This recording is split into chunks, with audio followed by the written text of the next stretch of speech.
Hello, everyone, and welcome to this discussion.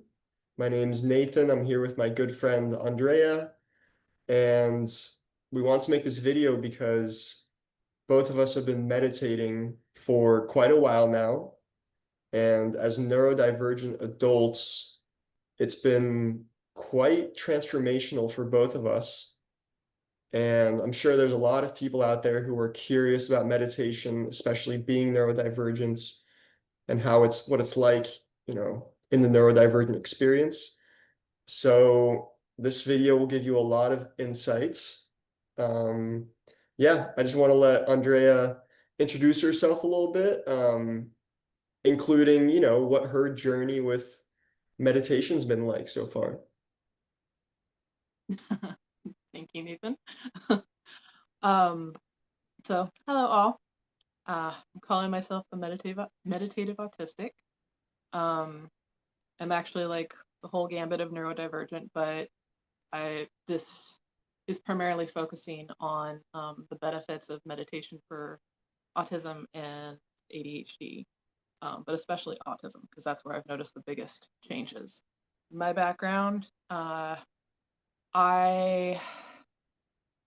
was raised very anti anything other than logic, reasoning, and Christianity.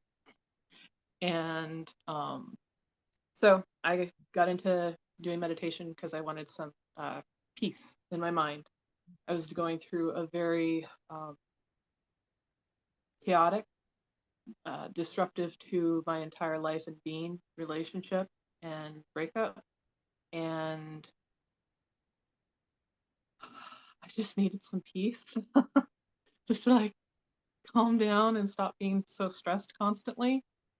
Um, at that point in time, I was so stressed that I had tension between my shoulder blades constantly. My shoulders were constantly knots. Um, and my brain was just constantly going. Anyway, so yes, I turned to meditation out of desperation. So I started meditating 4 years ago this August.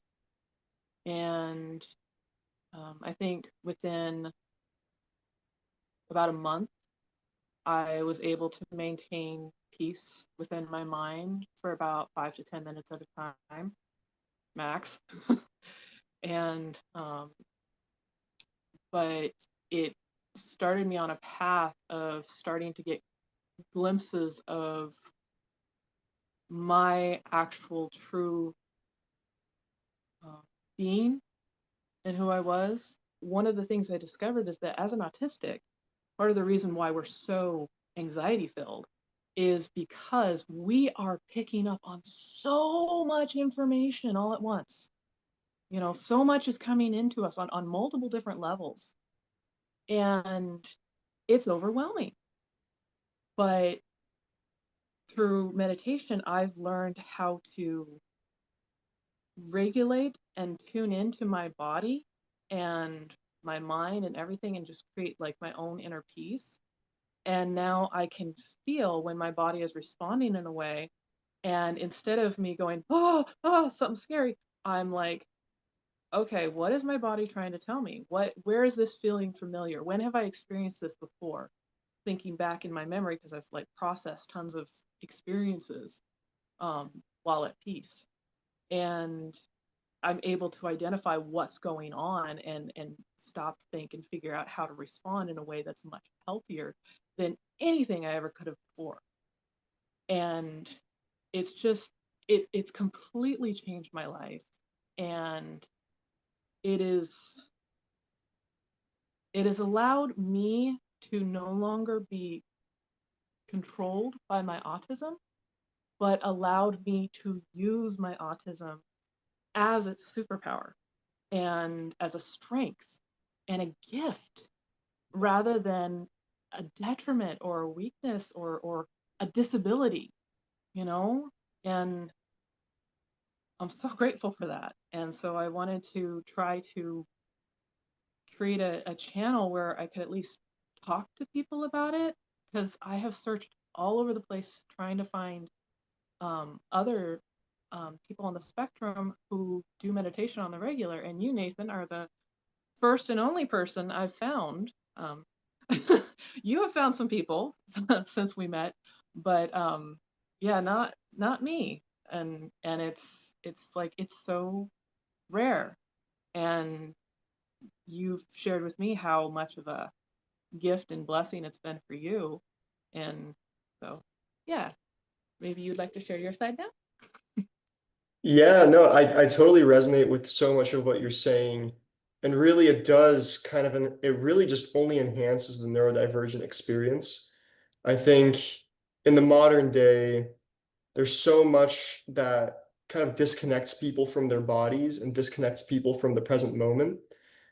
And, like social media and the constant stimulation and whatnot. And just like the trauma getting passed on. And I think neurodiverse people are some of the most vulnerable. Like being neurodiverse, I personally believe that it doesn't necessarily mean that you're a more unhappy person, but the world is just a sharper place to live in. And there's so Yeah, many blades everywhere, and it's easy to get cut and wounded.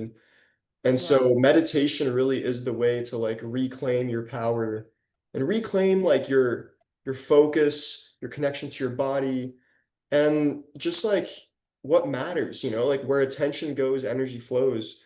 And it just feels like now with the current attention economy, everyone's trying to pull you here and there and everywhere. And they yeah, actually, companies profit off of you, yeah, being lost and being wounded.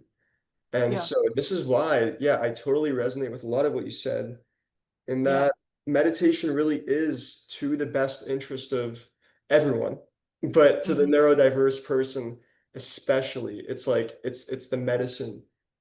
Um, yeah. Were you gonna say Yeah. something? Yeah, no, it's ironic you say the medicine.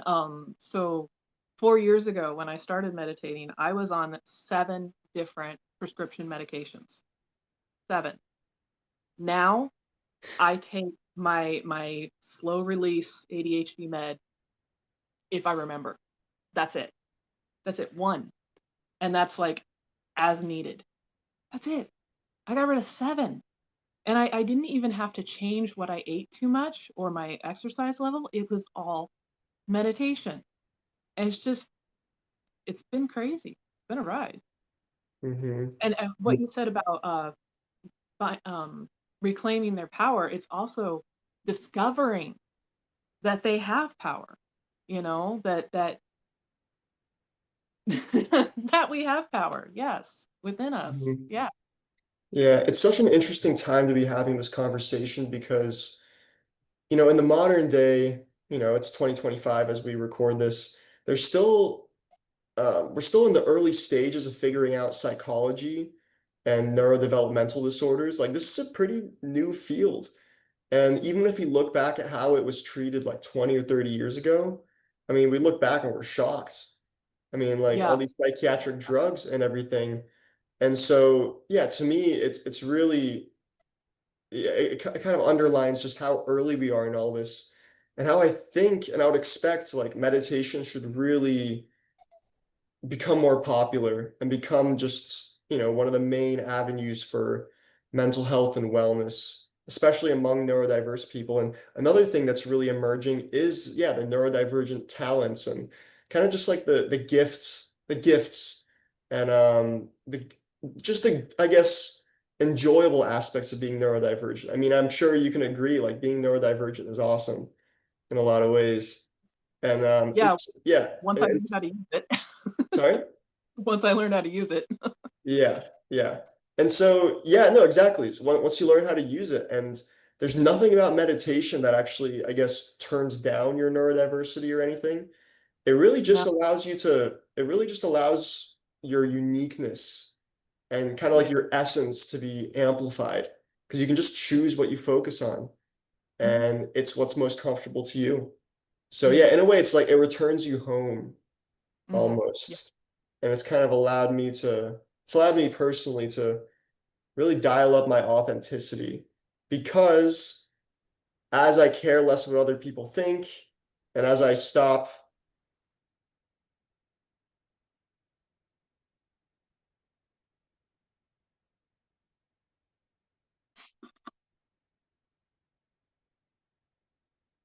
You're frozen. Oh, there You you were go. from, You're back. you said as I stop and then you stopped moving. Look at that. Look at that. Perfection right there. Um, yeah, I guess I have a curiosity, like how do you feel, when it comes to your authenticity and who you are and how meditation has kind of brought that out? Mhm. Yeah, tell me a little bit about how that's played out for you. Um, for me, I would say that it's not just it's not when it comes to that, it's not just autism. It's also recovering from many years of trauma. So it's both at the same time. It's learning that I am allowed to be happy, learning that I am allowed to be fulfilled within myself and not need somebody else. Not feeling like there's something wrong with me because I like spending time alone or something like that. Um, but so like being able to sing, let myself sing and enjoy it and slowly work up to where I'm feeling more comfortable doing it around other people, not just on a karaoke stage. Um, but it's also discovering, I shouldn't say discovering, accepting that the weird, crazy things that come through my mind and ideas that come through my mind, it's okay to explore them. It's okay to question. It's okay to analyze. It's okay to just see where it takes you. It's not the end of the world. It's not like, oh, you shouldn't be thinking this. It's just like, let's have fun with it. Let's Hmm. just do what ifs. Let's do some hypotheticals. Let's just imagine and see what comes up. Well, I mean, to most people it would probably be considered imagination, but to me it's like super grounded in like logic and rational Hmm. aspects. But it's one of the things that's really great about neurodivergence is their ability to see things 3D spatially within their head and also be able to connect the dots between different things that most people would not connect the dots between. And using those two things at the same time and having, I guess you say, like the complete freedom, not not suppressed by anything going on with my body or stress or brain not thinking clearly because of stress hormones or anything like that. It allows me to explore all kinds of things and ideas in much more depth and detail. And I've discovered so many weird little talents about myself. I've just discovered I'm so diverse. You know, there is no box for me. None. I mean, I if I wanted to make channels, I've come up with like I've had to make 5 YouTube channels because it's just so diverse. And the thing Yeah. is, we're all capable of that. We don't fit in boxes. We don't. That's part of the Hmm. reason why we don't fit in well in society is because a lot of society has its little boxes, you know? Now we love our little rules and we like to follow our rules and stuff, but the thing is, it's almost like fitting into society's boxes is part of like an expectation. But when we discover that we can follow rules without boxes, which is what I live in, the whole universe opens up for you, you know? Yeah. Yeah. When you said healing from trauma and you said the word acceptance and Mhm. just and also you mentioned curiosity and I think these are like really crucial things because I think maybe for people watching it's like, oh, healing from trauma, like it's kind of like a new thing and it's like how does that happen? But yeah, like I really resonated with when you said seeing everything with acceptance and curiosity, like Mhm. meeting yourself, like how you meet yourself, because Mhm. with meditation, obviously, as you know, it can be really nice and relaxing, but it can also, bring up some of the icky, painful stuff inside of you as well. And Yeah. the practice really is just to see everything, or to meet yourself with curiosity and acceptance and wonder, like, oh, what's this? Yeah. And both those, positive and negative or painful, like pleasant and unpleasant aspects. Yeah. And yeah, and in that acceptance process, as you said, it's almost like the labels go out the window. The box like goes out the window.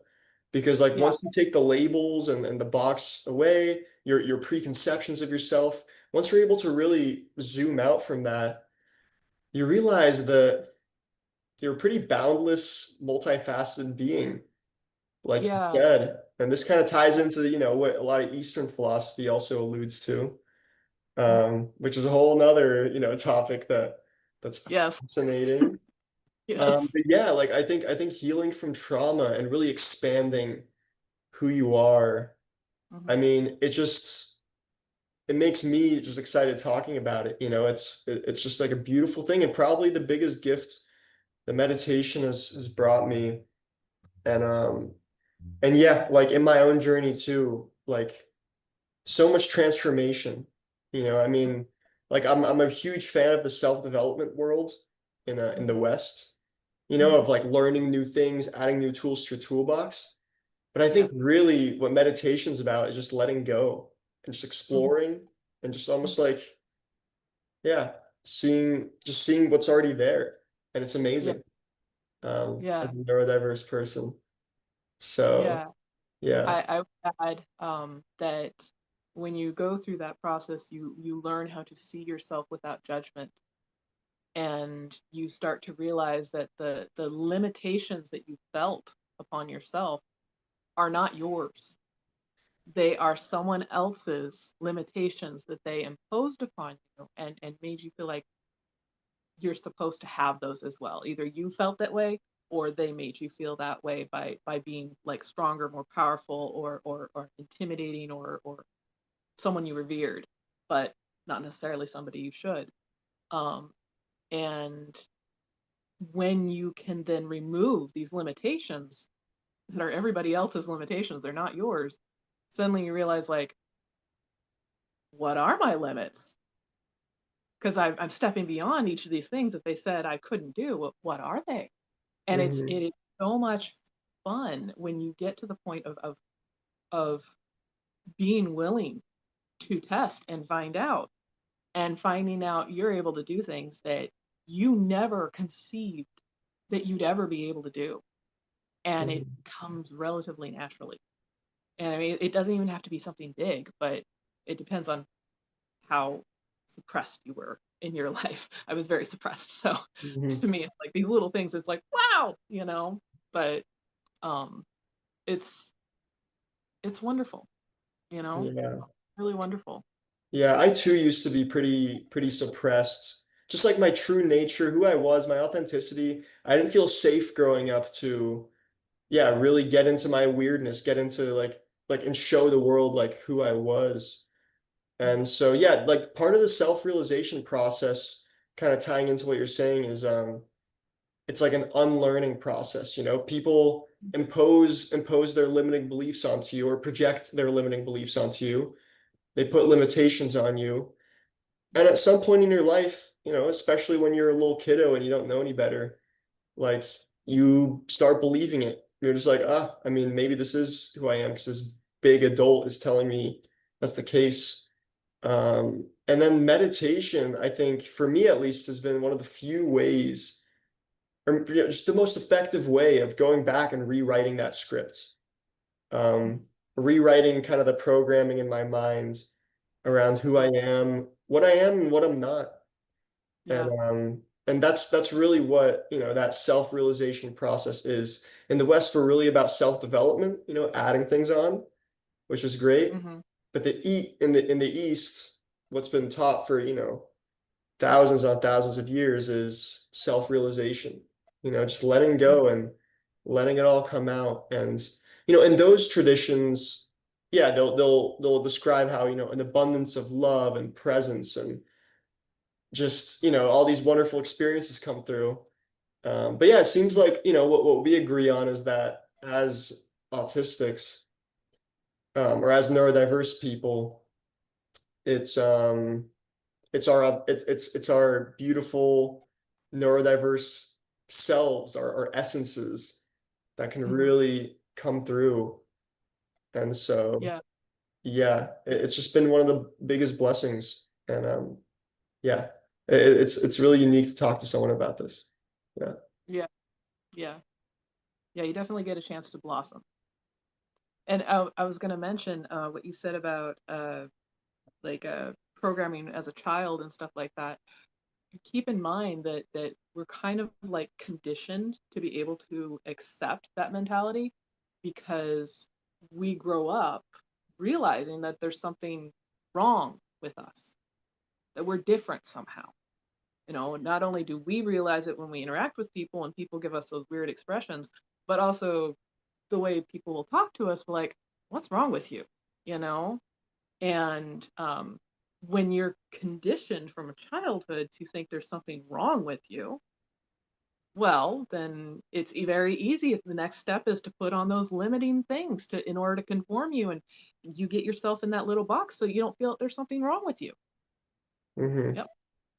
Yeah, yeah. And it's challenging as a kid because, attachment is a biological thing. We're attached to our caregivers. We're attached to, it's like somewhat like it's an ingrained thing. We're attached to kind of needing other people's approval. And just like a basic survival thing. Yeah. But then as you Yeah. grow older, yeah, as you grow older, like it actually like goes away biologically, but also, yeah, there's just no logic behind it anymore. And I think a lot of people who don't do much looking inside, it's like those that conditioning or those self-beliefs rooted in attachment just kind of stay there. And Yeah. it kind of creates a foundation of a life that's, yeah, pretty difficult. I mean, I used to be there. And, the healing journey is still taking place for Mm-hmm. me and I'm sure for you. And, there's no end. And it's just a constant process of just getting to know ourselves more and more and more. And but yeah, as I heal more and as I yeah, just attune more to who I am, it's like not just it doesn't just feel better to be in my body. It's also like the world around me brightens up. It's also like my perception of life, less blame, less judgments, um, both on myself and in the external. All just through this awareness building practice, all just Mm-hmm. through this consciousness raising practice. Um, so yeah, I mean, at the end of the day, we can reduce it down to just pure awareness, right? Like Yeah. meditation is just an awareness building practice. And Yeah. awareness is kind of at the crux or at the foundation of all growth, just Mm-hmm. Yeah. awareness, yeah. Yeah. I would like to say two points to the things that you said. First one is that um, blame and shame and guilt and judgment. Well, guilt can be used, but judgment, shame, and blame. Those really are constructs of humanity in order to control people, in order to make people conform. They Mhm. really have no use other than for that. Really, if you really think about it, I mean, what is the point of any of them except to control people? So those three are in my opinion, control mechanisms. So yeah, lease those. Um, and I wanted to say one other thing. And I don't remember what it was now. I spaced it. I don't remember. Yeah, I guess if it pops back in your mind, just let me know. Okay. Um, but yeah, it's almost like these days we're living with like generational patterns that are just way outdated. Like back in the day when humans were just starting and we weren't even like the biggest species, um, it's almost like yeah, like back then, being controlling and being aggressive and being selfish, those were things that, it was almost like you just had to survive. You had to claw your way through Yeah. life and stuff like Yes. that. And then Yeah. And Survival. that's, and then nowadays it's like, as like humanity evolves, so we've evolved in the technology and the medicine that we've created. Hmm. But like, how are we evolving as humans? How are Yeah, we evolving in the efficiency of our, or no, how productive are we internally? It seems like we've mastered productivity externally, but what about internally? Why are we still living with this way outdated conditioning? It's quite funny. Yeah. I actually was examining that probably about 3 4 days ago, and basically what what I came up with was that we had been essentially in survival mode in a way. Our focus has always been on making sure that we had enough food, or making sure that we had enough money in order to keep a roof over our heads, or keep food on the table. Um, I think we've talked once before about how, in essence, everybody's seeking safety. What makes each person safe may be different. Some people it's money, some people it's clothes, some people it's partners.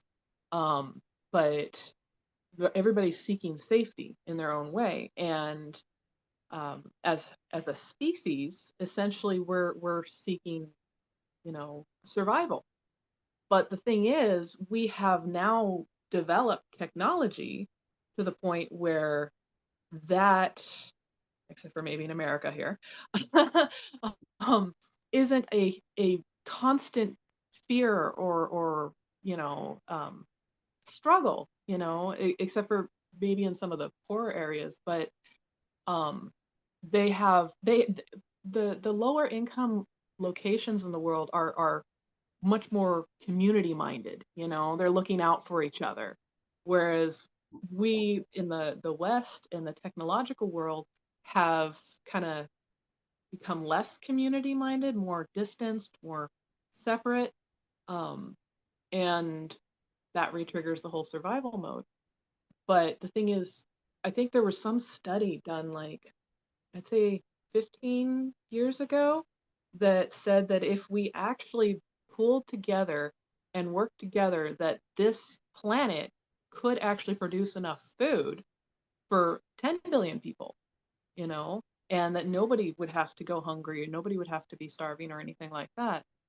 And so that actually is an option. But the thing is, just like when we look into nutrition, how nutrition, we have to remind ourselves that our bodies are still essentially cavemen in a way, that they still are not used to refined sugars and tons of starches and massive amounts of carbs, and it throws our whole body out of whack, and in activity.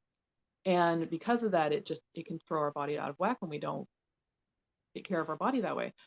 Same concept, that our world is evolving, and yet we are still mentally stuck in the old ways. Our body's back there, our brain's back there. And it is now an opportunity for us to evolve on a whole new level. I mean, if you think about just healthy communication skills and conflict resolution and what a healthy relationship looks like. Those are all new ideas, new realizations, new ways to raise children, Mm. positive parenting and stuff, rather than, getting a switch and a wooden spoon. It's a completely different world from what it was just 45 years ago, less Yeah. than that, and we are not fully, all of us, caught up. And it's hard for some people to view a different way that it could be, but this is becoming our reality, and some are getting it, and they're talking about it, and they're trying to help other people to learn these skills that are available now, and some aren't ready, and that's okay. Hmm. Everybody can have time. Yeah. Yeah, it seems like the West especially, but the world has kind of mastered like how to keep a human alive. Hmm. Which kind of like really pertains to like the survival mechanisms, like just keeping a human alive. Even Yeah. though, like when it comes to like longevity, The East has that.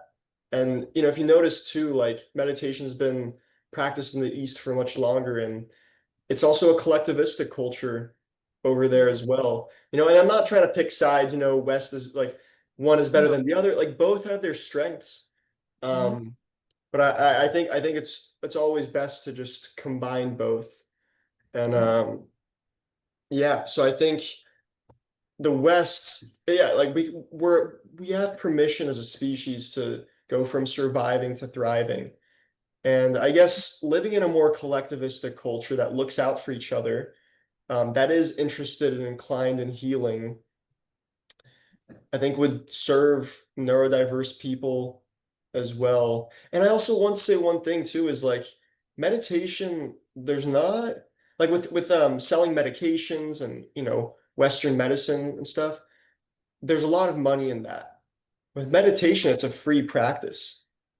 Yeah. Um, Yeah. and so I think that also contributes to why it's still, yet to fully catch on in the West, is because this Yeah. is such a capitalistic culture.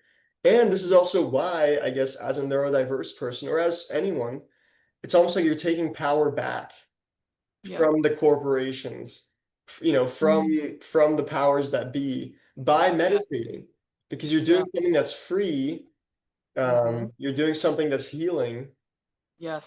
you're not tethered, or you're not dependent Yeah. on these big corporations. You don't have to give anything to them. Yeah. So the 100. benefits just keep coming. Yeah. Yeah. No, I 100% hear that. Back in January, I don't know if you know about this. There was what did they call it? The Red Note Revolution. Did you hear about that? Oh, Okay.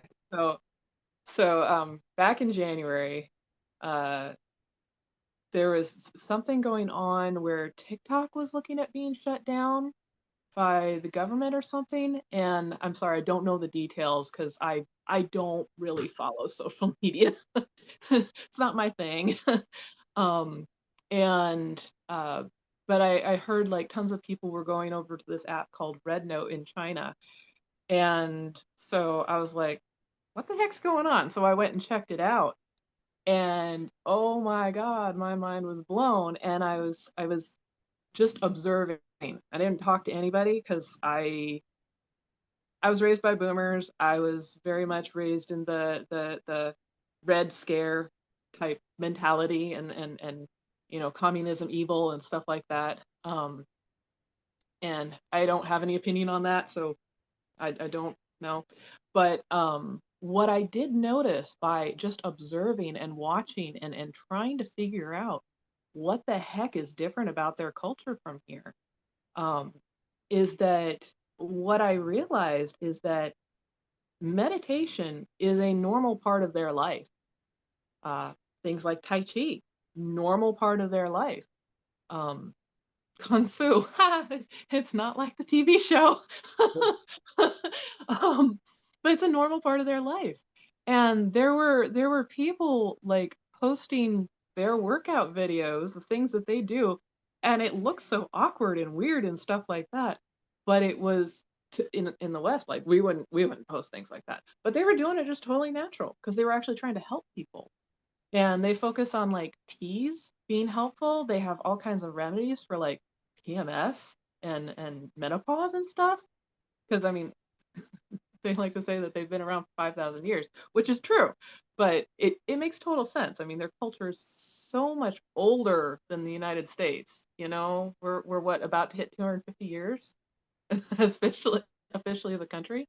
Um, but then, so the people are so much healthier, so much thinner, so much more relaxed and chill. And then you look at their cities, and they have like this wall of buildings that they have these figures like walking along these walls, along the water. Just the whole building is a screen. And you look at Dubai and like we were like, oh my God, this one building with this big screen. They have a whole wall of, of buildings that make this screen. It's just absolutely mind boggling. And then I think soon after the whole AI thing came out, DeepSeek, Mm, and the US was trying to figure out like how the heck did they do it, so on and so forth. And then China ended up telling them exactly how they did it. And they did it in just 6 months. And I don't know if anybody believed them, but I went back and I started thinking like, how could they have done it in 6 months? And it took us many, many years and billions of dollars. And I realized, or was it millions? I don't know, don't quote me on that. And then I realized, well, if you're not in survival mode, if you're not struggling to figure out how to put food on the table, keep a roof over your head, so on and so forth, your brain is free to think up all kinds of creative, insightful ideas. I mean, they have a minimum amount of money that they will just give you apparently to make sure that you can live comfortably. They don't have property taxes. You buy your house, it's yours forever. You know, mhm. they have a homeless program for anyone who doesn't have a home. You know, it's just they're not in survival mode. So Yeah, their brain can be as creative as they want to be, you know? yeah, And it's just like a completely different mentality, a completely different world. And it's like, so is this what humans are capable of when we're not fighting against each other for scraps, for what little money we can get when we're actually paid a decent wage and not CEOs making hundreds of times over what the basic hmm, worker is making? Is this what humans are capable of when we are not in survival mode, when we're not scared of being traumatized or assaulted in the streets, you know, hmm, or shot in our schools? Is this what we're capable of? hmm. It's just, it just completely expanded my mind. And I think that's about the time, I'd say about March, February, March, when I started to realize just how limitless we might be. And when I really Mhm. started examining, like, what am I actually capable of? You know? And it's been a really awesome roller coaster since. Like a good roller coaster, not a scary one, a good one. Yeah. Yeah, it really shows you like the difference in priorities, right? Yeah. Like the difference in priorities between the two cultures. Where like, Mhm. yeah, they really see the value in getting in your body, bringing awareness to your body, calming your Yeah. mind down, quieting down, moving more slowly, and Mhm. living just at much more of an ease. And yeah, it's interesting. Like in the East, their religions or philosophies that really shaped the place were, Mm. the dharmic religions like Hinduism, Taoism, Buddhism, etc. Meanwhile, Confucianism. in the US, it was, the Judeo-Christian or the Abrahamic religions. So, or yeah, yeah, if we're talking about the West, it's like, Christianity, Islam, Mhm. Judaism. And it's interesting how, I think philosophy just plays a huge part in how those cultures and countries have developed. And you can Oh so yeah. tell that, yeah, in the East, they just have that internal state down, and their priorities are in really healthy places. And Mhm. status isn't as important. And again, it's collectivistic. And I even had a friend tell me that he's autistic, and he went to some country in the East. I want to say it was Japan or China. It was one of the two. And he Mhm. said that like he was on like a tour, and he was having like an autistic meltdown. And the tour Oh, guide apparently had like just was dealt with it perfectly. Like oh he he wow. could, he could tell that he was getting distressed. He could tell he Uh-huh. was getting dysregulated, and Uh-huh. he addressed it perfectly. He was like, "Hey, you know, well, I forgot the story, but it's like it just seems so ingrained there to like understand the internal condition and to understand peace."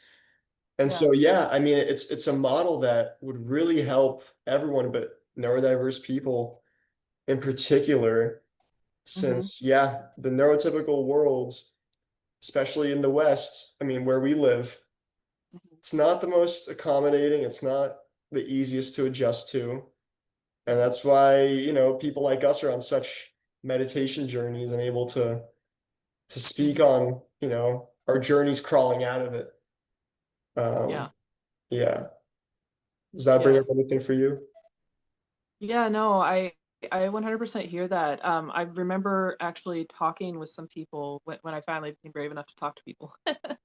Um, and basically, from what I could understand, over there, autistics is just part of their community.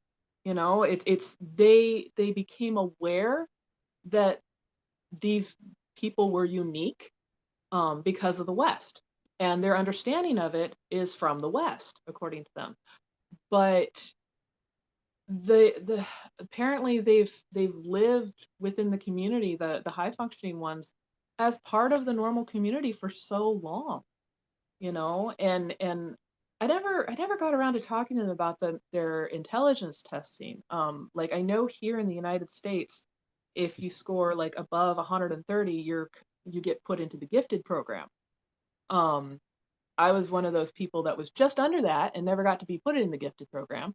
Mhm. And it made me wonder, like, do they have some wiggle room on that? Because here it's just a cutoff. Yeah, that's it. You don't qualify. So you end up in this, if you're intelligent, like autistics usually are, but you aren't quite so intelligent you fit into the gifted program, you end up in this cusp zone where you don't quite fit in with most of society and you don't get the extra guidance support options that the gifted Mhm. program individuals do. So you end up in this like float zone where you don't really know where you fit. And Mhm. I don't know if that's just an autistic thing or if that's like there's a lot of people that float in there, but it's interesting. And I never talked to them about that. And maybe I should get back on that app and talk to them about it. Yeah, that's interesting. And as someone who was put into the gifted programs, or like, yeah, I was put into those programs. Like I understand it's like, yeah, like, you wish you could have been part of that. For me, it was a bit like, I don't know, I don't have the best memories of that. I mean, sure, like it was very helpful at times, but it also felt a little bit isolating. Like, it goes back into like, oh, you're either in it or you're not. Like I remember, Mm, they'd take me out of my math class. Like they would take all the special needs kids out of math class like halfway. And so it almost mm, kind of like individual or it kind of like isolated me in a way. mm, And then yeah, I was put into just like this classroom with people who, were neurodivergent. So like we all have different skills and abilities and whatnot. And yeah, so it just felt a bit like not personalized. Like it was very black or white. And then once I was in high school, I was in like in a yes, a class. It was like a resource specialist class for people with, you know, disabilities. Um, and yeah, I remember it was just like I didn't need it. It was like an extra class period that I just could have used to like do a lot of other things. So I like stopped it. But again, it was like I don't know. On one hand, yes, like there were aspects of it that were helpful, but it also just mm. felt kind of isolating. And it was just like, why am I being treated so differently from everyone else? And why am I being grouped? Why am I being grouped into this like thing? So I mean, yeah, there's like the two sides of it, and yeah, it was just very black or white. There was not much personalization or flow with it at all. So Um, you were diagnosed young. hmm? You were diagnosed young. Yeah, when I was like 3 years old, I got a diagnosis. Oh my goodness. Yeah, I Yeah, didn't get this till I was 32. interesting. So this is where like the difference in, or like I guess there's a difference in, I guess, perspective. Because yeah, for me, while you were like, oh, I wish I got accommodated earlier.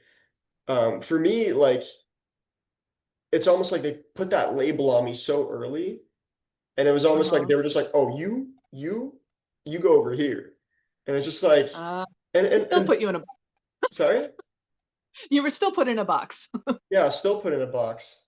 And so yeah, it was just isolating and it was almost like, yeah, this is the kid that needs help or something, It's just like what? Like Yeah. in a way, it's funny. Like if you were seeking more accommodation, I was seeking to just kind of like be one of the other kids, you know? Yeah. Um, so it's interesting how that duality is interesting. Yeah. Yeah. in junior high and high school, my favorite classes were library, where I got to organize and sort books and learn the Dewey Decimal System. I love that. And study hall, where I could just work by myself and be left alone. So yeah, I think I probably would have enjoyed more accommodation.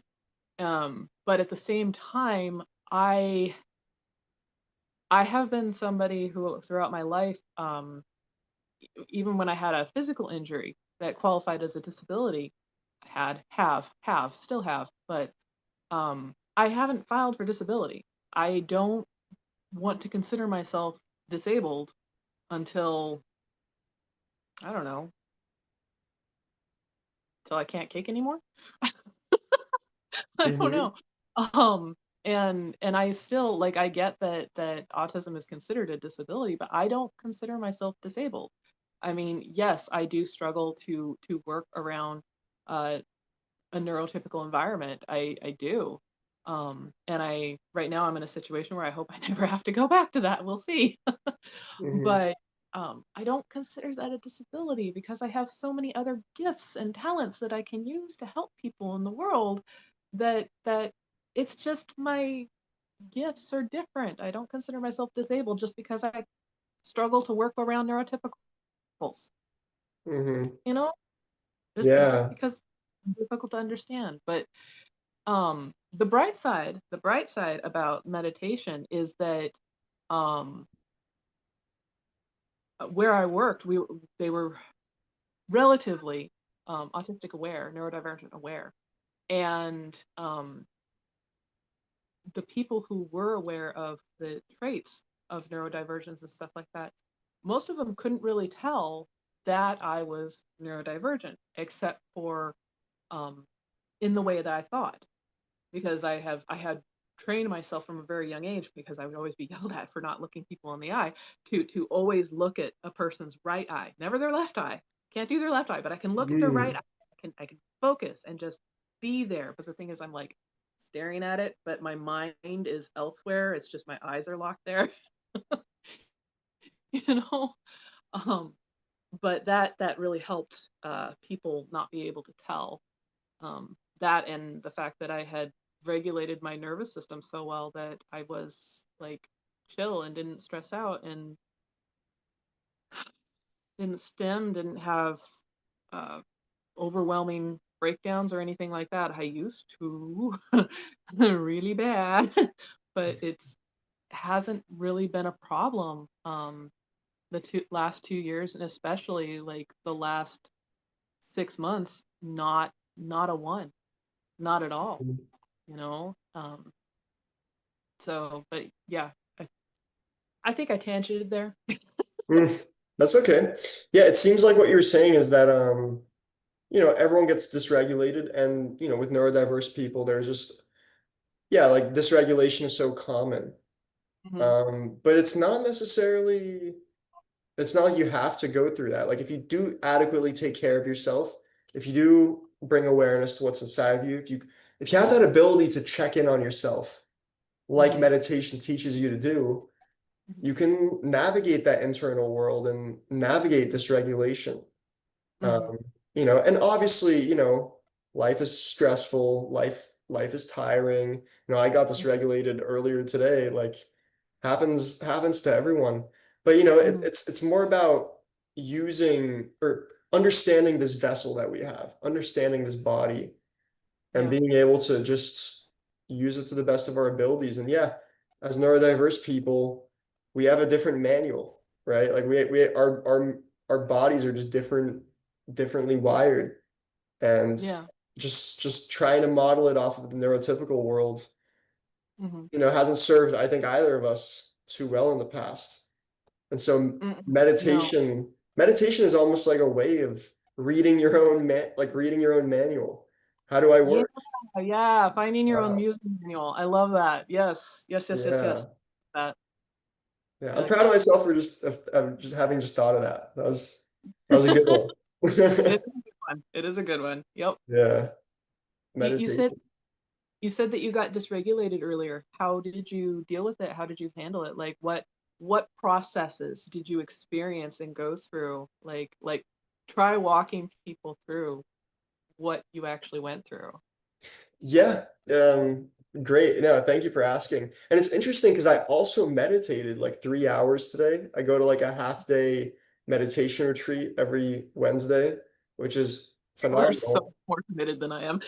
To be honest, yeah, I live this life. But yeah, but so like having said that, I have more internal awareness today as a result. And so yeah, I was kind of like I was doing work. I was in front of the computer for a while, and it was a mix of like, having that light in my eyes and having the work be a little stressful, facing uncertainty.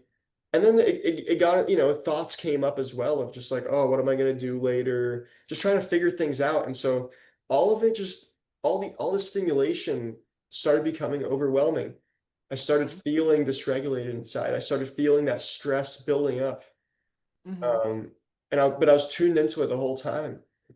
And mhm, so I could have I mean, I was like, in a workflow, so I could have kept working, but I also just felt the stress building up, and I felt myself becoming more like I noticed the thoughts just getting more, yeah, going faster and faster. And then I was just like, you know what? I'm gonna take a break, go away from my computer. I went on a long walk. I looked at the trees. I just slowed myself down. Um, yeah, I took like a good half hour to an hour off. Um, and good then for you. I'm back now. And just like that, I saved myself from, what could have been a big dysregulation episode or a meltdown and that's that, it doesn't, I'm still neurodivergent, still super neurodivergent, but the self-awareness is Mhm. really what helped me navigate that situation. Yeah, So, and yeah, this no. is daily, and I'm sure you can relate, you can just Yeah, check in on yourself as much as you can. Or yep. as you can check in on yourself more. But yeah. Does that story bring up anything, that typically happens with you and how, Um, yeah. well, ironically, I actually got a little dysregulated today too, and it was also in front of the computer with the screens that I have the blue light shut off because or shut or on because I don't like the colors with the yellow. It just the colors are wrong. I don't like it. So I was figuring out some stuff having to do with finances, basically. Dealing with some stuff having to do with my dad and my student loan account, and basically an increase in my student loan account by $8,000 to $10,000 when it switched between companies, and then my dad somehow losing $30,000 that was supposed to be in it, and it was just like, what? So I'm going through figuring all this out, and I had gone through and crunched all the numbers, and that's when I discovered like the numbers were off on what the student loan was saying. And at that point, my daughter came in for the second time. It was my youngest one. She's 16. And she was complaining that her internet was not on. She's like, Mom, you said I was supposed to have 4 hours today, but it's not working. Blah, blah, blah, can you fix it? I think she'd come in earlier, and then this was the second time she came in, and she was more upset about it. And I'm like, honey, I understand that you have a want right now, but unfortunately, I am so fixated on this issue that I am dealing with that I am too stressed out at the moment to focus on your want. I will take care of it, but not right now. I need some space. And so she left, and I went back to it, and I think I worked on it for 5 more minutes. I'm like, this is not me. This is not me. This will be here tomorrow. I am done. And I walked away, and I went outside, and I got myself some fresh air. At that same time, KK was making food. My 19-year-old, she was making food for me and Evie, and so we ended up having a meal, and all was good afterwards. It was just like yeah, when before before I would get so focused on, like, the hyperfixation. That's what it is, the hyperfixation. Really, really fun, when it's fun, but when it's stressful, I and I was hyperfixating, and I was just like, no, no. You get stressed out like this, you get worried like this, you get anxious like this, you're gonna make mistakes. You're gonna make like 10 minutes of worth of work an hour long. Just walk away. It'll be here tomorrow. Give yourself a break. Go get some fresh air. Fresh Hmm. air and and yeah, and it was really, really nice because the way I would have been like 4 years ago, I probably would have yelled at her. Probably would have blown up at her. And that would have crushed her little heart. But instead, I raised my voice slightly. I did. But I was telling her, now is not a good time. I get that this is important to you, but we need to teach you the difference between a want and a need. you know? And so it was really good because afterwards, I apologized to her and said, like, I'm sorry I wasn't able to take care of that right then, but I really needed to just focus on what I was doing. I was just in the zone, and basically told her that we need to work on understanding that if she sees that mom is stressed out, that she needs to figure out whether or not her issue is a want or a need in that moment. And then if it's a need, these are what our needs. Cat's on fire, house is on fire, something like that. Those are needs. Food, shelter, water, something like that.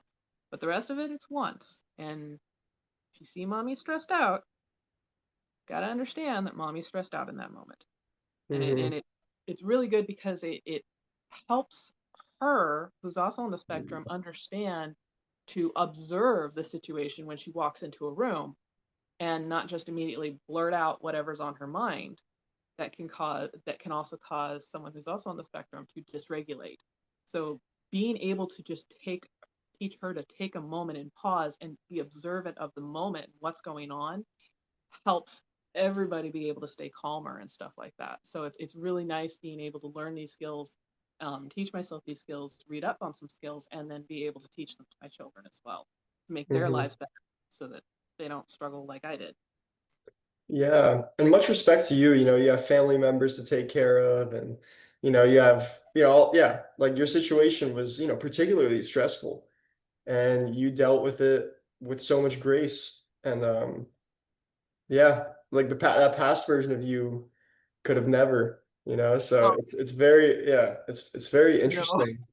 Yeah, and it's also interesting how when we get dysregulated like this, that's when, the frustration turns up, the self-blame turns up. It's not Mhm. just like one negative sort of like emotion or tendency. It's like they Yeah. all just flare up. It's like because you get into a sympathetic nervous system state. And then once you're in a Yeah. sympathetic nervous system state, all your fight or flight responses go up. All of that, Mhm. negative controlling conditioning just comes to the surface. Yeah. Um, and that's and to be honest, it's almost like it just kind of spirals. Yeah. And if you can't catch yourself, you kind of just go deeper into the spiral. And Yeah. so even just catching yourself, even if it's a little bit late, it's Mhm. better than it's better, as early as possible. Yeah. Um, Yeah. 100%. For yeah. me, I think of this as a sandwich. Hmm. Just one thing stacked upon another, another, another. Yeah. Yeah. Yeah. So Yeah. I think of the sandwich, and yeah, later is still fine. I mean, dude, like over the last 4 years, I wouldn't say I jumped to this, but I would say like I used to be like way up here. And after like a couple months, I might have been here, you know? And then after a couple months, I might have noticed when I'm here, and on and on and on to where now I can start noticing when, most of the time, when my body responds. You know, Hmm. eh, that's something interesting is like not a not a lot of people, I know the therapy circles know this, but that your body, inside your body actually responds before your brain, before your Hmm. ears, before anything. Inside your body, you feel something. And through meditation, you're able to feel and notice that stuff when it first starts happening, and you're able to go, oh, I recognize this feeling. Where have I felt this feeling before? Oh, this is the emotion that I'm feeling, or this is the issue that I'm having. Because when you're in the Mm, moment, you don't always recognize your emotion. But when you've actually processed your bodily sensations and identified them with a situation and been able to identify an emotion, then you can go, oh, I'm feeling this same feeling. This is a situation it reminds me of. This is the emotion. Okay. It's kind of similar to the whole, like, when you're triggered, you're not responding to the moment, you're responding to the last time you experienced that bodily sensation, or the mhm. first. Yeah, similar to that. Yeah. Yeah, I so agree. Being able to tune into your body um just kind of gives you access to so much more, almost like navigation over the world, Mhm. like trying to think through everything. It just kind of puts you into a mental labyrinth. And again, thoughts also kind of take you out of the present moment. Like you said, like when you're triggered, you're responding to something in the past. Doesn't have much to do with right now. And Mhm. so by being connected to your body, by having, that strong, yeah, mind-body connection, it connects you to the present more and more, and it helps keep you in the present, keeps you anchored in the present. Because yeah, while thoughts are very valuable and the mind's an amazing tool, yeah, it can just kind of spiral us into past or future very Yeah. easily. And again, like what's most important in life is what's happening right now. Everyone's Mhm. seeking present moment experiences. The present moment is when we feel most like ourselves, and when we really are experiencing life at the fullest. So yeah, I think just being connected to your body is crucial, and yeah, it gives you access to your wisdom, right? Your knowledge Mhm. is up here, but your wisdom is in the body. And so Yeah. meditation really allows you to tap into that. And Yeah. it's just helped me tremendously. Yeah. Yeah. I 100% hear that. I feel like I need to just point out a couple things real quick. When I said triggered having to do with things to the past, I was actually referring to people suffering from PTSD, Mm, and that is what I was referring to, because I think that when it comes to autism, if we're feeling triggered, it's usually actually more the present and like being overwhelmed, unless of course there's the PTSD aspect overlaying that as well. Um, but I was also thinking, like, how would somebody who's never meditated, who struggles with the hypersensitivity and stuff like that, um, be able to hear and be able to like use what we're saying about tuning into the body. And I let me know your experience, like if this seems reasonable to you. But um for me, I could not tune into the body until I had learned to quiet my mind. That was the first step. And only I never really learned anything about tuning into my body until I would come home from a day at work. Wasn't even necessarily a stressful day, but a day at work, and I would sit down to meditate, and basically I would just like release the day. Like it would just I'd try to get quiet, and I'd let the thoughts just flow, like whatever experiences I saw throughout the day. And as it was going, I would be sitting there, and then I would notice, like, pictures were going faster, and I was feeling tension in my body.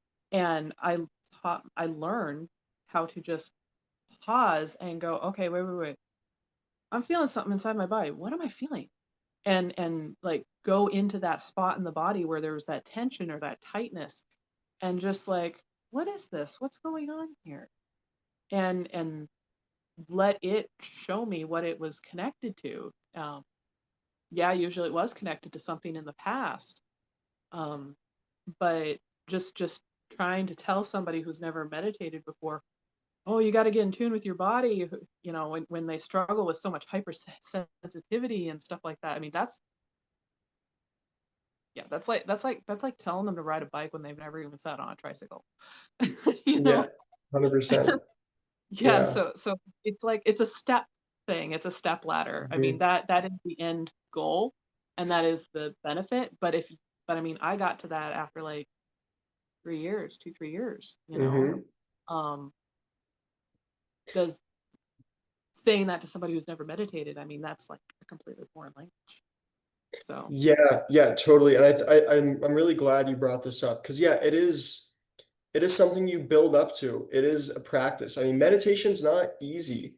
You know, it's really yeah, it's a practice and consistency is pretty important in my eyes if you do want to, get up to a level where yeah, if you want to get up to it to the level that you want, consistency is important. And yeah, it starts, you take small steps, maybe even just like a minute of meditation at first is mhm, challenging enough.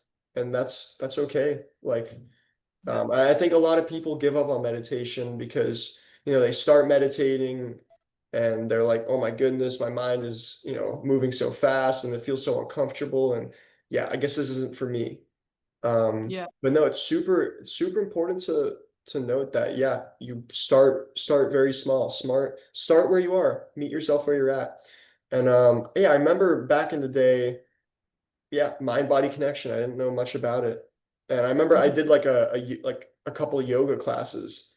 And I remember I was like, wow, I feel amazing after these yoga classes. But I didn't really know mhm, why. yeah, It turns out I was just more connected to my body and yeah, everything slowed down. I completely pieced out. Um, yeah, and so yeah, it was almost a foreign concept to me. But nowadays, yeah, I mean, even in this moment, I'm tuning into my body, checking mhm, in, where am I at? So yeah, it's so crucial, and yet not a lot of people know. And yeah, again, it's a yeah, buildup. So even like yoga, like start with yoga, start with any small mind body practice that you feel comfortable with. And then just like that, it grows. yeah. Not only that, but there's also like dozens of different ways to meditate. You know, one of the things that I really enjoyed was I, I I have a severe paranoia about anything cult-like.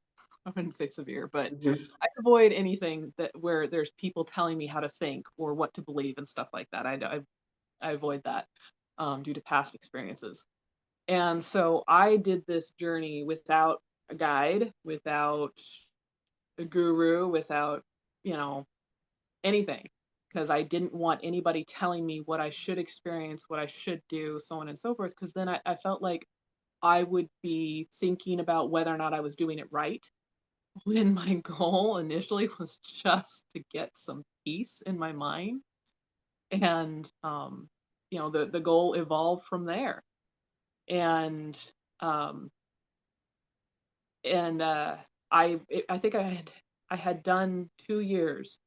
And at that point, I finally decided to branch out and see what was out there. And when I looked up what was available for like, information on how to meditate and stuff like that, it was so freaking overwhelming. I was like, "Oh my god, had I looked up how to meditate before I actually sat down and tried doing it, I never would have been able to do it. No freaking Mhm. way."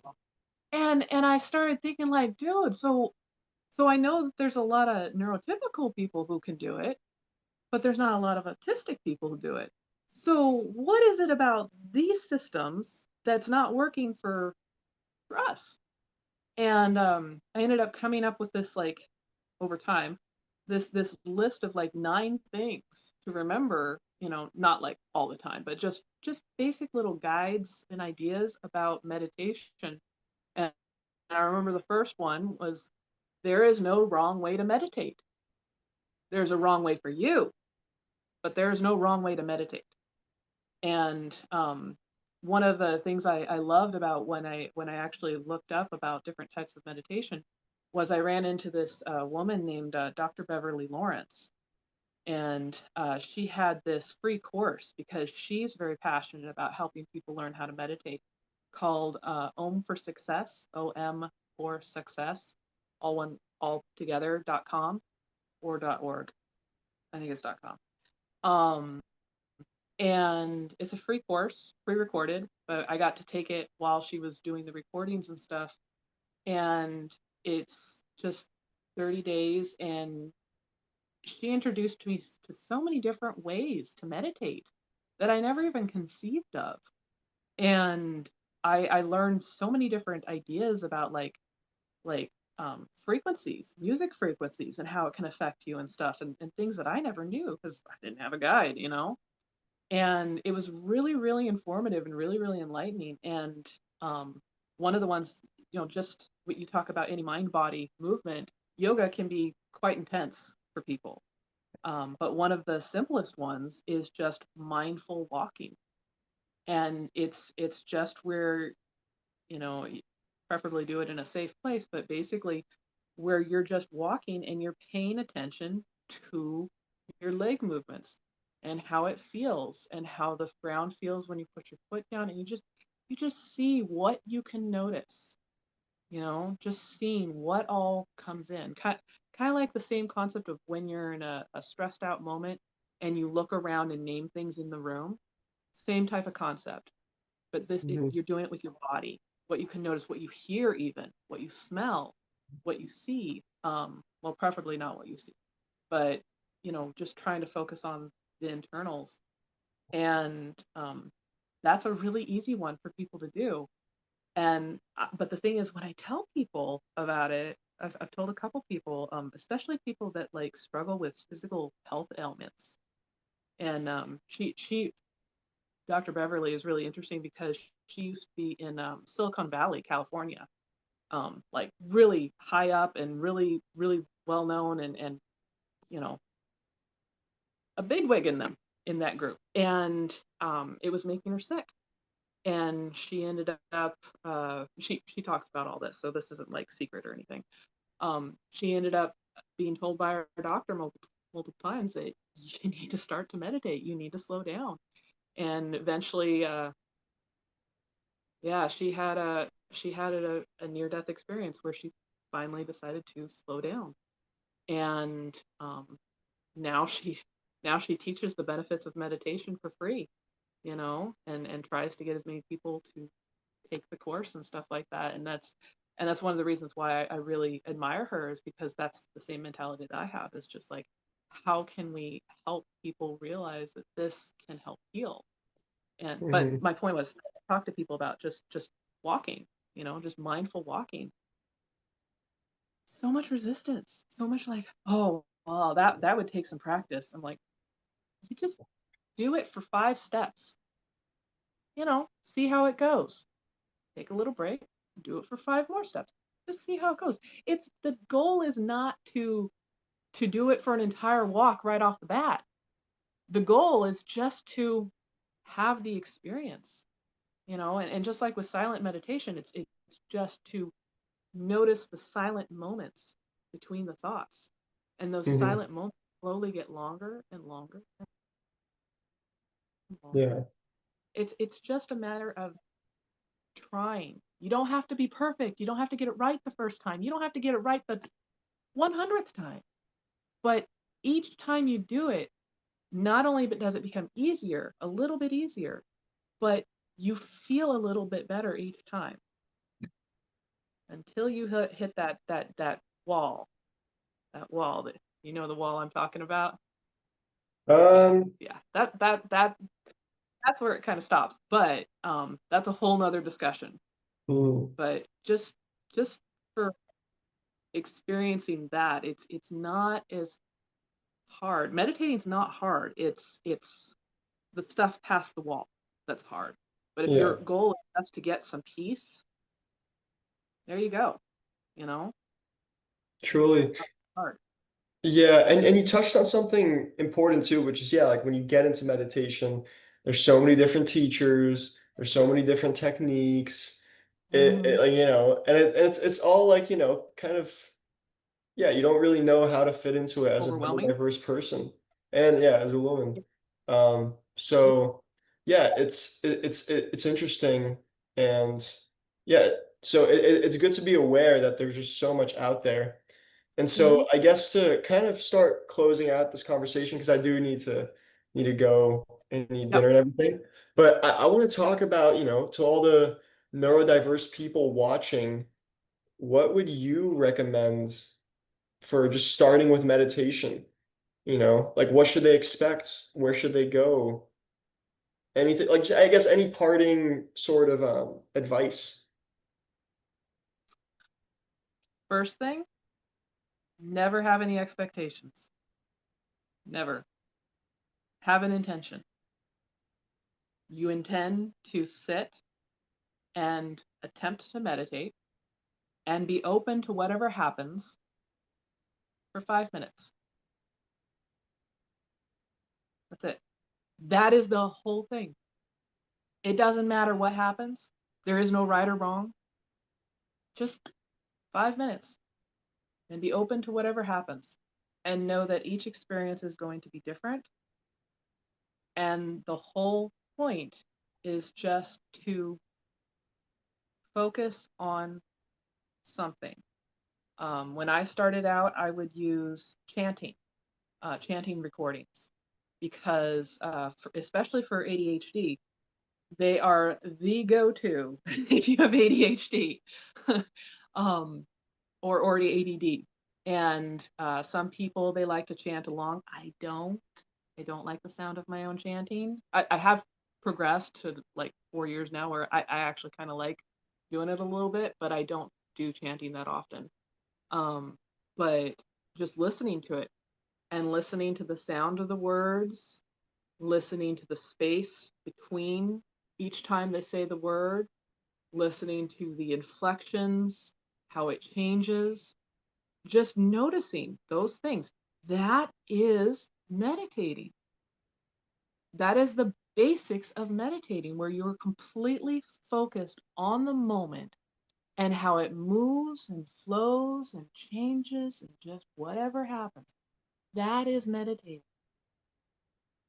And it's that simple.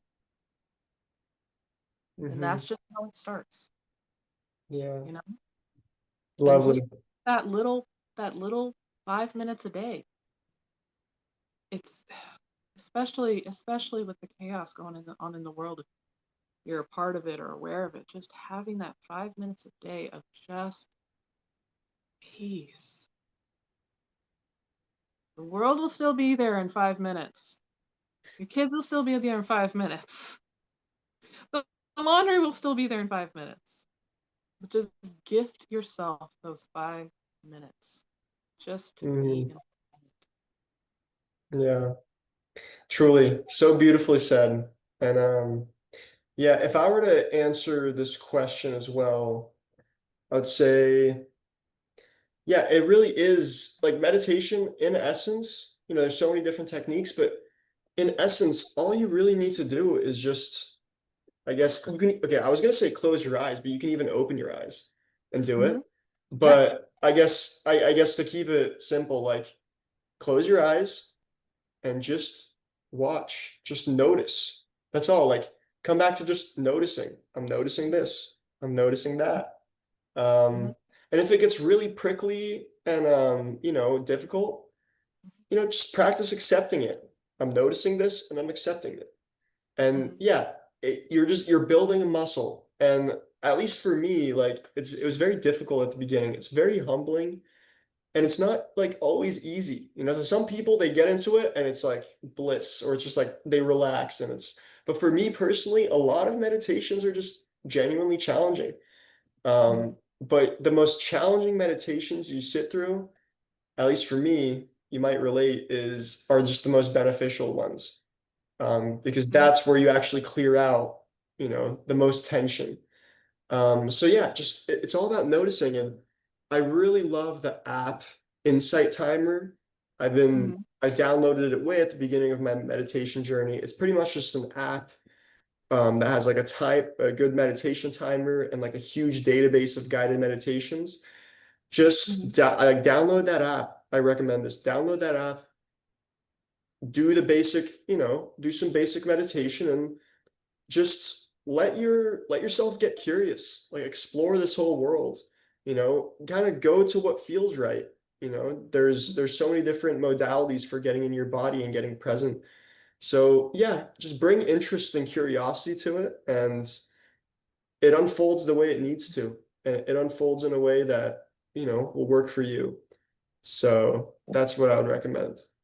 Were you gonna say? Yeah, yeah, I hear that. There's actually an app that Sadhguru just came out with. I want to say it's like Magic of Mind, but I'm not sure. So maybe I can like you can I'll find out what it's called. You can write it in the correction when you edit. But it's just him over and over saying, "I am not the mind. I am not even the body." And Hmm. in doing it with breathing. And so that essentially is chanting. And you just listen to it and stuff like that. And basically it just it teaches you how to experience the separation of you from your thoughts, you Hmm. know, and experience you, the observer behind the eyes, not the mind, not the body, but just the observer. And it's really good. I've tried it a couple times, and it's it's kind of fun. It's kind of fun, like getting back to the basic experiences, the less in depth stuff that I do. It's nice to take a break from that Hmm. and get to that. But that's a really good one as well. Um, but yeah, there's tons of different options. I mean, dude, just sitting on the beach or sitting on the edge of a creek and just listening to all the sounds around you. That's meditation, you know? Hmm. There are so many different ways to meditate, you know? And Absolutely. it's healing trauma and all that stuff, that's a whole nother level.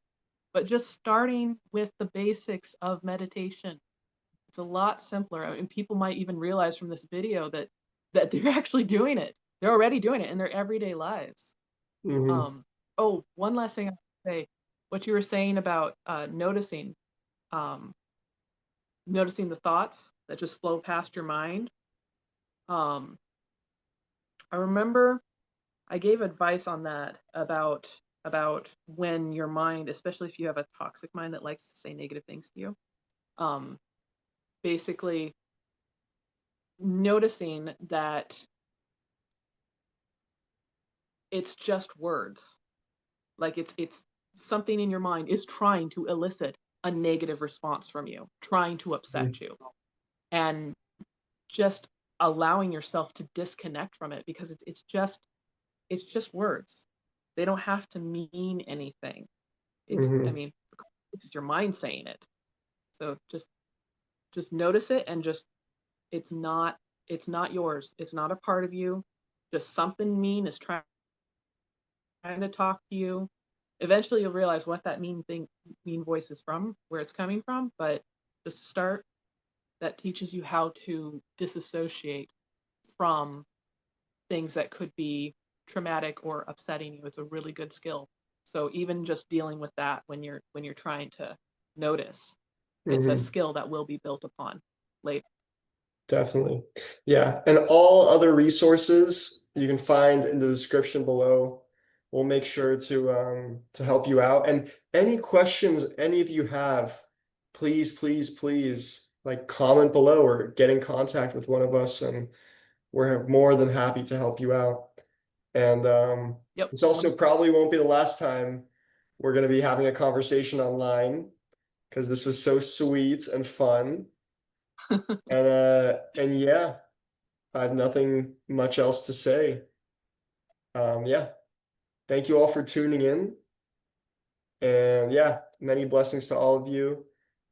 And yeah, we wish you a beautiful rest of the day.